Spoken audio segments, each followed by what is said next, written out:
Today we'll finish off book 3. There are just 8 propositions left, starting at proposition 50, which states that anything whatever can be accidentally a cause of hope or fear. So before we take this apart, let's just look at the references. Proposition 15 states that anything can accidentally be a cause of pleasure, pain, or desire. So this is obviously just going to be a direct consequence of that. And all that's going on in Proposition 15 is the idea that as long as we judge things solely by their affects on us, how we are affected by them, random associations of ideas will cause us to accidentally think of things as sources of pleasure or pain or objects of desire. Proposition 28 in Book 3, rather Proposition 18, excuse me, it says that a man is as much affected pleasurably or painfully by the image of a thing past or future as by the image of a thing present. So here it's referring to the power of imagination, that is to say, the ability that we have to represent to ourselves as real things which are not actually present. So all of our thoughts about the past and the future are driven by this power of the imagination. And since our objects of hope and fear are normally in the future, or they could be in the past if we are not fully up to date on how events in the past have turned out, it's the imagination which drives the emotions of hope and fear. He's also going to refer to Proposition 25 in Book 3, which says that we endeavor to affirm concerning ourselves and concerning what we love, everything that we can conceive to affect pleasurably ourselves or the loved object. So here, everything we can conceive means, in fact, everything that we can imagine. So as a result of this, he says we are naturally so constituted as to believe readily in that which we hope for, and with difficulty in that which we fear. Moreover, if we're not governed by reason, we are apt to estimate such objects above or below their true value. So for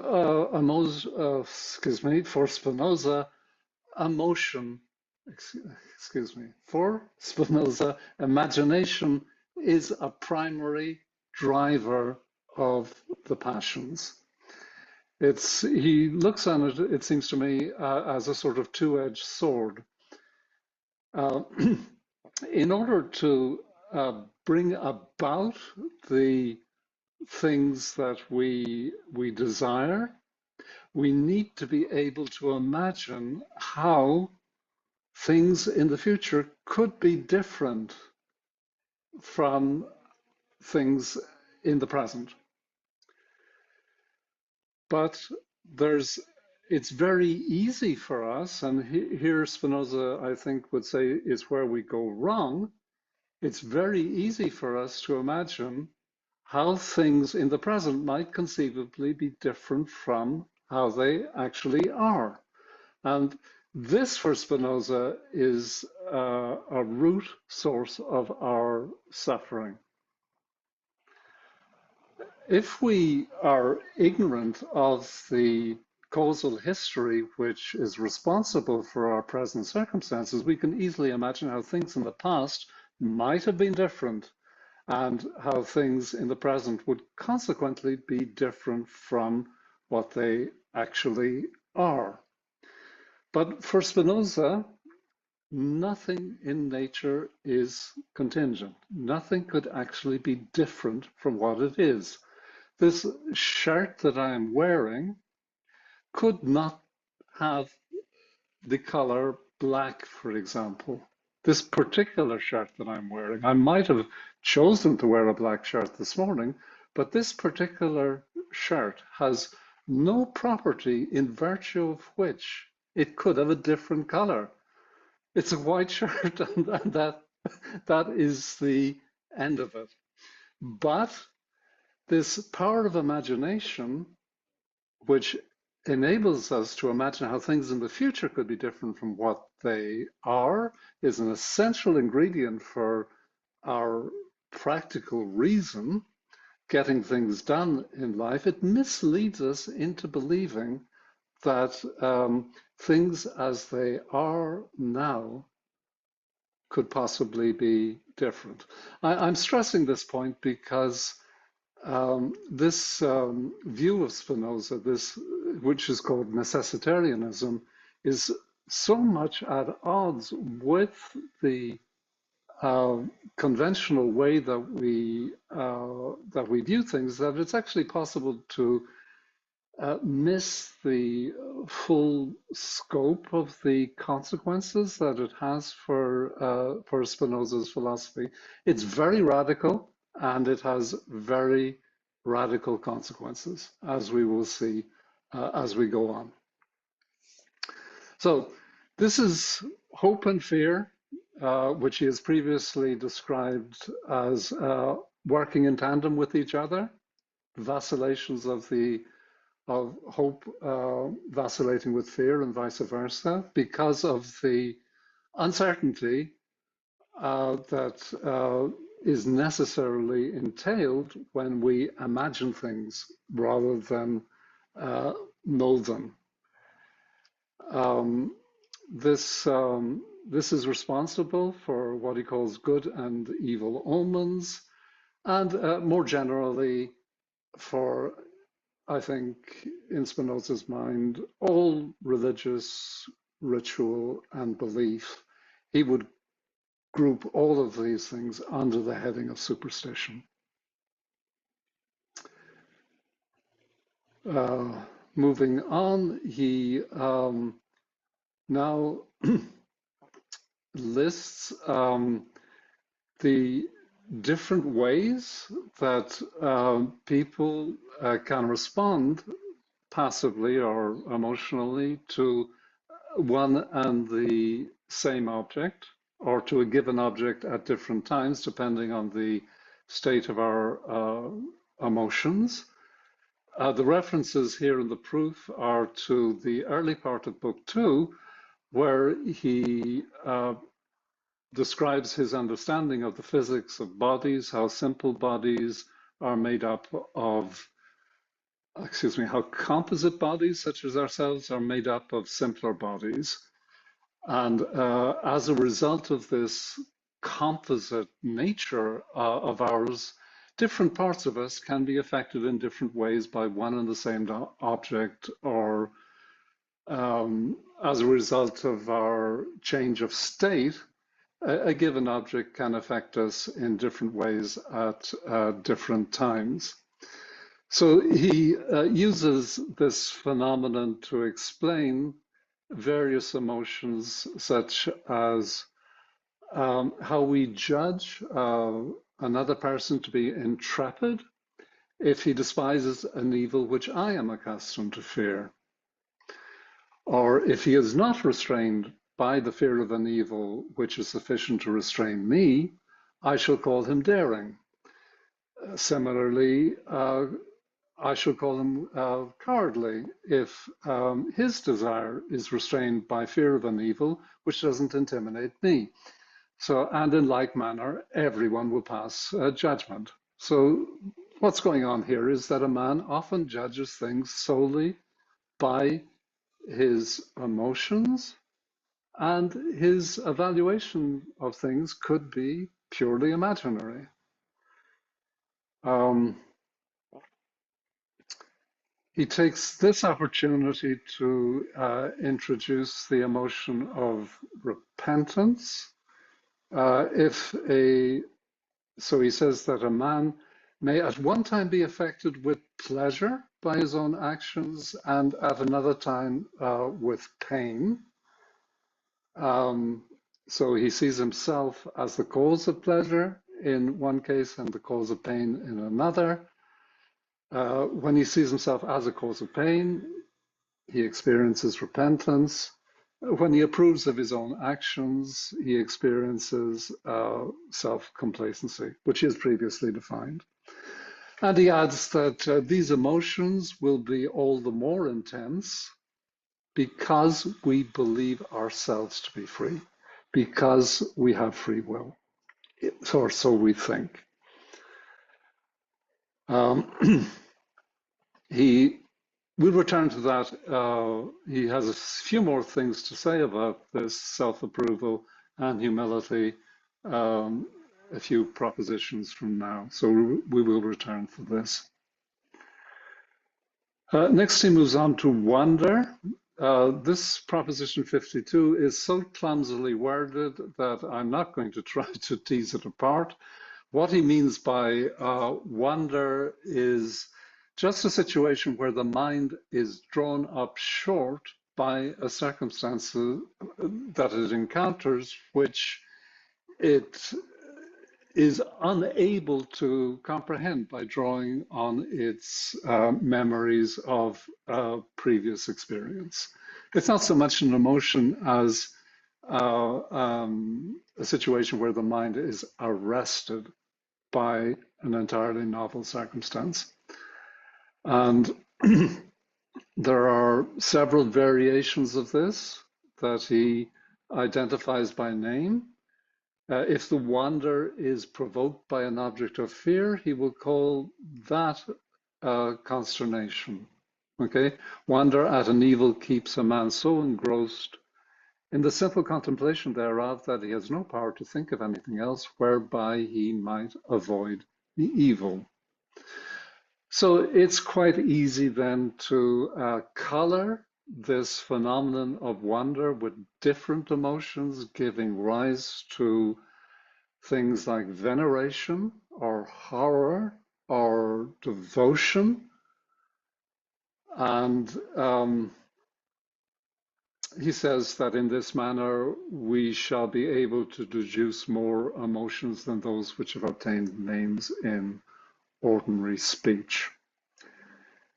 He also mentions contempt as being opposed to wonder, and he says that this emotion arises when we see somebody wondering at, loving or fearing something, because it appears at first sight to be like things which we ourselves wonder at, and so forth. And therefore, we begin to wonder at that thing. But if from the presence or mere contemplation of the said thing we are compelled to deny concerning it all that can be the cause of wonder, then by the presence of the thing we are determined to think rather of those qualities which are not in it than of those which are in it. So the emotion would change from wonder to contempt, something that is not worthy of wonder. Then he defines derision, scorn in the same way. And one can then deduce other emotions which are not distinguished from one another by any recognized name. So at this point, I will refer you just to the list of 58 or so emotions with which Spinoza concludes Book 3.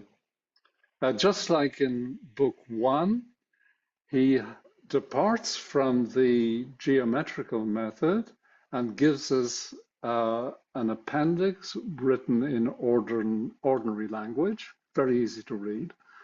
The same thing happens in book 3. After exploring all of the emotions by the geometrical method with his proofs and so on, he just recapitulates the definitions of 50 or 60 emotions, which I suppose is intended as a handy reference for anybody who wishes to follow him and takes at face value Spinoza's demand that he make an effort to understand his emotions if he wants to proceed with the rest of the ethics. Okay, so here we have a few more propositions about self-approval and humility. Proposition 53, when the mind regards itself and its own power of activity, it feels pleasure, and that pleasure is greater in proportion to the distinctness wherewith it conceives itself and its own power of activity. I don't think we need to labor this. The corollary says this pleasure is fostered more and more in proportion as a man conceives himself to be praised by others. Again, we can easily verify this from our own experience. Proposition 44, the mind endeavors to conceive only those things as assert its power of activity. We've seen this many times. And conversely, when the mind contemplates its own weakness, it feels pain thereat. And this will be compounded if a man conceives that he is blamed by others. So he has previously defined self-approval. He now defines this emotion he's just described in proposition 55 as humility. Pain caused by contemplation of our own weakness. So this is a rational emotion which is not pleasurable. And Spinoza would like to draw a line between active emotions, on the one hand, all of which he says are pleasurable, and passive emotions, which he says are pleasurable or painful. I imagine if he was pressed for an explanation, he might say that a person who is governed by reason does not experience humility because he always has a realistic assessment of his own powers and weaknesses, so is never subject to the unpleasant realization that his appraisal of himself might be illusory. Okay, he now goes on to sort of rub our noses in how vain and resistant to humility we generally are. In as much as this feeling, okay, that's the feeling of pleasure at our own power of activity, is renewed as often as man contemplates his own virtues. Virtue, we'll see next time, or that is to say in book 4, virtue for Spinoza is just synonymous with power of activity. It doesn't have any moral overtones at all. Okay, so inasmuch as this feeling of pleasure is renewed as often as a man contemplates his own virtues or his own power of activity, it follows that everyone is fond of narrating his own exploits and displaying the force both of his body and mind, and also that for this reason, men are troublesome to one another. Again, it follows that men are naturally envious, meaning rejoice in the weakness of others, and we feel pain at their virtues when they manifest their power of activity. A man will take most pleasure in contemplating himself when he contemplates some quality which he denies to others. And in some, it appears that men are naturally prone to hatred and envy. The only way he qualifies this is a sort of left-handed compliment. No one envies the virtue of anyone who is not his equal. We don't envy people unless we believe that we are in the same league as those other people. We don't envy Elon Musk his $45 billion paycheck because we can't even imagine that happening to us. So he elaborates on that a little and says again that when we venerate a man through wonder at his prudence, fortitude, etc., we do so because we conceive those, excuse me, we do so because we conceive those qualities to be peculiar to him and not as common to our nature. We therefore no more envy their possessor than we envy trees for being tall or lions for being courageous. So Spinoza really does want to rub our nose in it. Okay, he wants us to take a cold, hard look at human nature, where things really stand with us.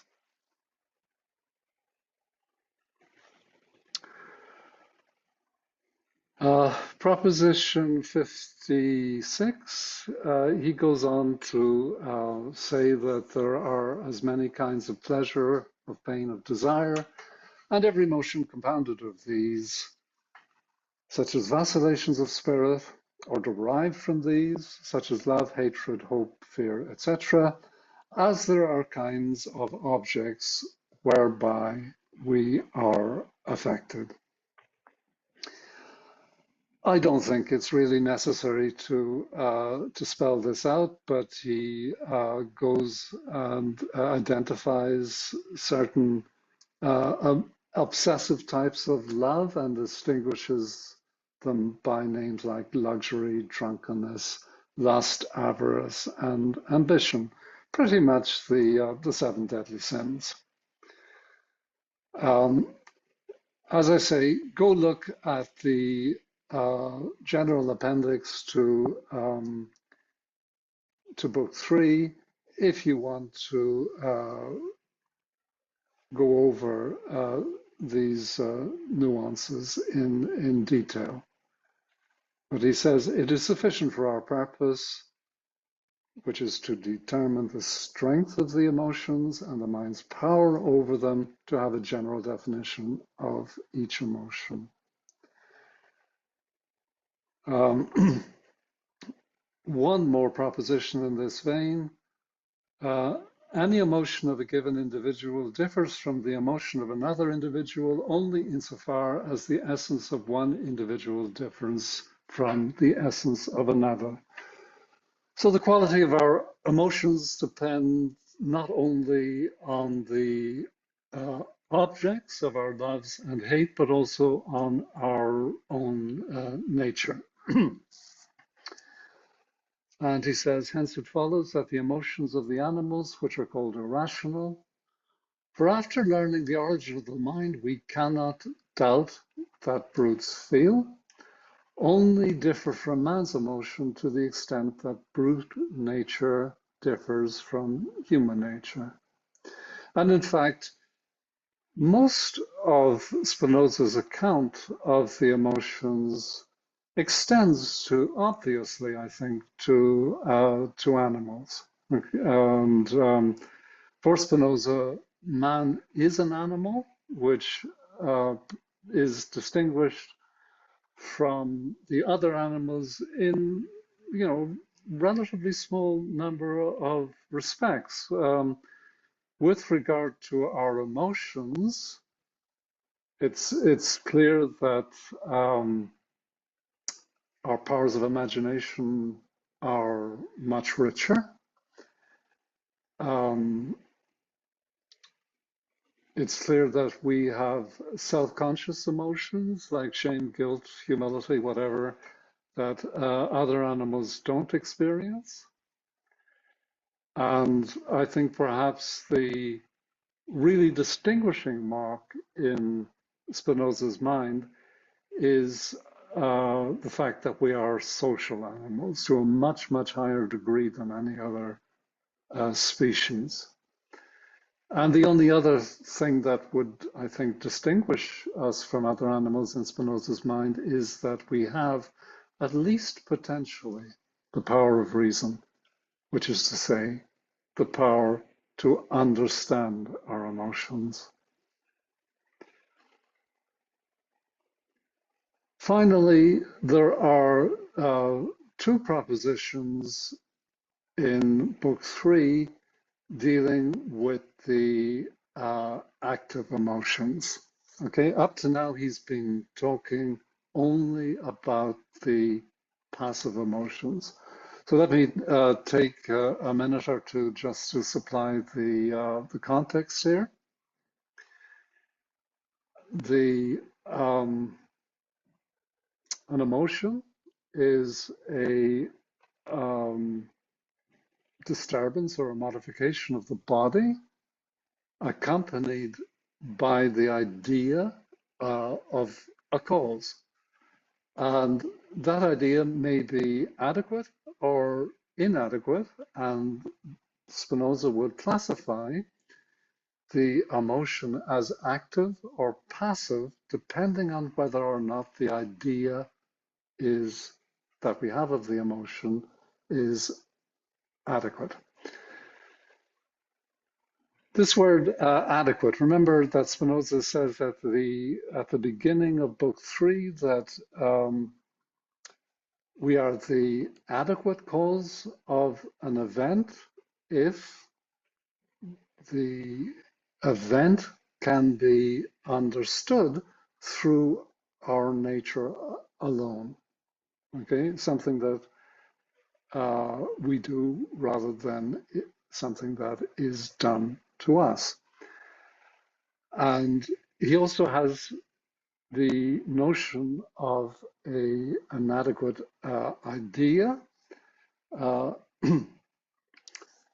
the essentially to have adequate knowledge of something is to know not merely that it is the case, but to understand why it is the case or why it is necessarily the case or could not be other than it is. So, for example, in most people's minds, the knowledge that the square root of 2 is irrational would be said by Spinoza to be inadequate, and it would only be adequate if that particular mind was able to explain why the square root of 2 is irrational. So this is fundamental to Spinoza's understanding of what it means to know something. It goes right back to the fourth axiom in Book 1. The knowledge of an effect depends on and involves the knowledge of a cause. So to say whether or not an idea about something is adequate, it depends on the mind as a whole. And for Spinoza, when he's talking about the active emotions, he's talking about whether or not the mind's idea of the emotion is inadequate. We see that in the proofs of these two propositions. The first proposition states that besides pleasure and desire, which are passivities or passions, there are other emotions derived from pleasure and desire, which are attributable to us insofar as we are active. And the origin of the pleasure is just the mind's conception of itself and its power of activity when the mind is having adequate ideas. So if the mind is active, it will experience emotions of pleasure, and the desire to understand will also be experienced as pleasurable. And he says, among all the emotions attributable to the mind as active, there are none which cannot be referred to pleasure or desire.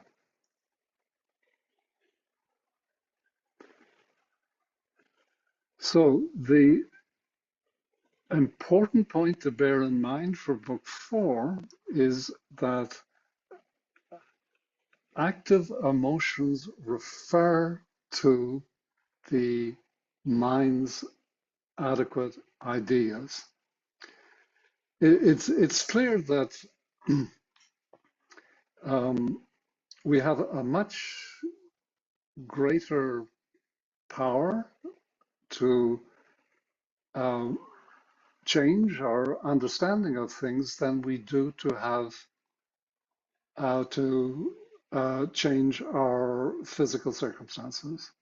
Okay, if we to be the adequate cause of an event would be to uh, to be the cause of the event as we conventionally understand it, but we have much less control over our circumstances than we do over how we understand what happens to us. So, if we take, for example, a misfortune that befalls us, that as a rule could not be construed as an activity. In Spinoza's term, it would be a passivity. But we can respond to the misfortune in an active way if we seek to understand what is going on, and specifically to understand our emotional reaction. Okay, that's entirely internal to us. So we can be the adequate cause of that if we understand our emotions. So this is going to be the key theme that he's going to develop. Okay, the power of the active emotions is going to be the subject of the remaining two books of the Ethics, books 4 and 5. He introduces two more terms, strength of character, two types of active emotions that he distinguished are strength of character. No, there's only one. Okay. All active emotions fall under this banner of strength of character, and he divides that into courage and high-mindedness. By courage, I mean the desire whereby every man strives to preserve his own being in accordance solely with the dictates of reason. By high-mindedness, I mean the desire whereby every man endeavors solely under the dictates of reason to aid other men and to unite them to himself in friendship. More about these in book 4. For the time being, let me just stress, okay, that the active emotions, okay, act in accordance solely with the dictates of reason, okay, solely under the dictates of reason. Okay, reason is a means of developing our power of activity.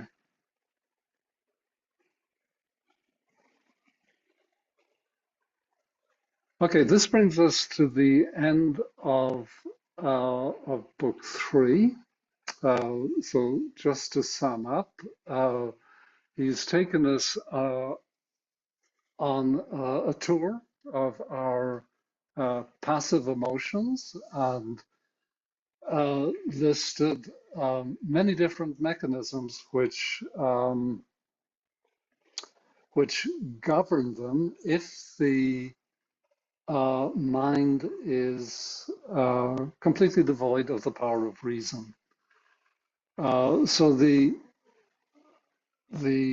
first mechanism is random association of ideas resulting from judging things solely by their effects on us, that is to say, by the emotions that they engender. Imagination, hope and fear are driven by imagination, and imagination causes us to attribute fictitious causes to things and erroneously evaluate the things that we desire. For Spinoza, conflicts of emotions are really part and parcel of the human condition as a result of the complexity of our nature. We will frequently find ourselves being torn by conflicting emotions of love and hate, hope and fear, and so forth. A major source of suffering is the belief that we, that is ourselves and other people, have free will, that we could, in fact, act in ways other than we actually do, that we could be different from what we actually are. And then there's a whole suite of emotions that can be explained just by our tendency to imitate the emotions of others, our tendency to pity others, our tendency um, to benevolence towards others, our craving for the approval of others, and our general tendency to imitate the desire of others. All of these are passivities in Spinoza's view. And he is going to use the term bondage to refer to our enslavement to the passions. And the remedy he's eventually going to develop is the proposal that he's going to make is that we can moderate the passions simply by understanding them. Okay, if we're prepared to take a good hard look at ourselves and not flinch at experiencing painful emotions. So contrary to the whole tradition of Western moral philosophy,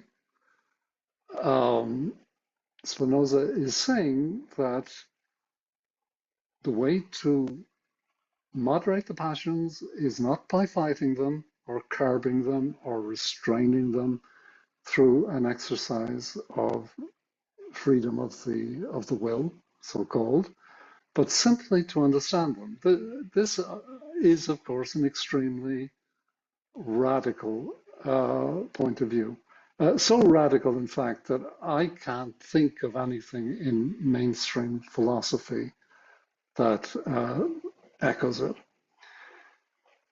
Looking beyond mainstream philosophy, I'll leave you with a quote from the poet William Blake, which is the only place I've ever found Spinoza's vision reflected. I'll put this quote in the comments in case anyone is interested in contemplating it while we take a break before starting on book 4. So here goes. Men, according to William Blake, men are admitted into heaven not because they have curbed and governed their passions or have no passions, but because they have cultivated their understandings. The treasures of heaven are not negations of passion, but realities of intellect, from which all the passions emanate uncurbed in their eternal glory. The fool shall not enter into heaven, let him be ever so holy. Holiness is not the price of entrance into heaven. Those who are cast out are all those who, having no passions of their own because no intellect, have spent their lives in curbing and governing other peoples by the various arts of poverty and cruelty of all kinds. So it seems to me that the arch-rationalist Spinoza would thoroughly subscribe to this statement by the arch-romantic William Blake. Thank you. That's all for today.